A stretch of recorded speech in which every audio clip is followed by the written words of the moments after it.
Tunisia and Libya have agreed to share responsibility in providing shelter for some 300 sub-Saharan African migrants who have been stranded along their border, where they face difficulties due to the hostile terrain. Many of them have been there for a month. Adned Shawashi has more from Tunis. Tunisia has taken in 76 men, 42 women and 8 children from the group of migrants stranded at its border with Libya. The groups were transferred on Wednesday to reception centers in the cities of Tataouine and Mednin. They were then given medical and psychological care through the help of the Tunisian Red Crescent. Libya will take in the remaining 150 migrants.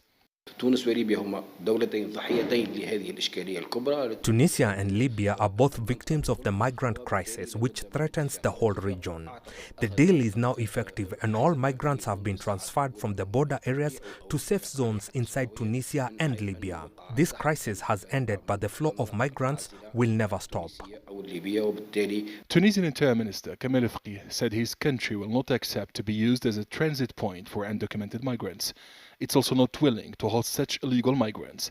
The irregular migrants who had been stranded on the border with Libya will only be hosted in temporary facilities and not in camps. Tunisia does not accept the principle of hosting irregular migrants permanently. Opening migrant camps on Tunisian soil is the first step before hosting them indefinitely.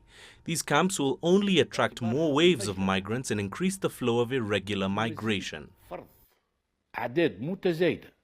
In 2013, Tunisia and the UNHCR closed the Shusha camp in the southern part of the country.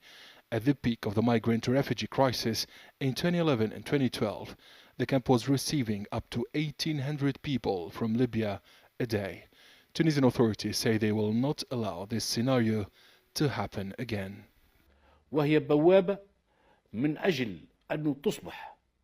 These migrant camps are usually run by the civil society and NGOs, and the Tunisian state would have no control over large swaths of land. Controlling and securing migrant camps would be impossible. This situation could facilitate the work of criminal networks which specialize in trafficking in persons and human organs.